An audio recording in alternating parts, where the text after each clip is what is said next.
सारंगपूरच्या हनुमंतांना कष्टभंजन हनुमान असं का म्हणतात? हॅलो, मी आहे पूजा जुन्नरे आणि आज आहे आपला day 22 of 30 days challenge. Let's explore, express आणि इव्हॉल्व टुगेदर. पौराणिक कथेनुसार शनिदेवांचा प्रकोप इतका वाढला होता की सामान्य जनतेला खूप त्रास होत होता. तेव्हा हनुमानजींनी शनिदेवांना दंड द्यायचं ठरवलं. ही गोष्ट कळताच शनिदेव घाबरले. हनुमानजी बालब्रह्मचारी असल्यामुळे त्यांनी स्वतःचं रक्षण करण्यासाठी स्त्री रूप धारण केलं आणि हनुमानजींना शरण आले. हनुमानजींनी शनिदेवांना क्षमा केली, पण त्यांच्याकडून एक वचन घेतलं. जे कोणी हनुमंताची पूजा करेल त्यांना शनी दोष आणि साडेसातीचा त्रास कमी होईल.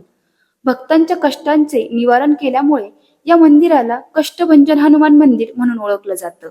या मंदिराच्या आवारात 54 फूट उंच हनुमंताची भव्य मूर्ती आहे, जी पंचधातूंनी बनली आहे. भक्तांसाठी हे एक विशेष आकर्षण आहे. त्या मूर्तीकडे पाहताच आपण मंत्रमुग्ध होतो. भक्तांसाठी भक्तनिवास व भोजनालय यांची उत्तम सोय आहे.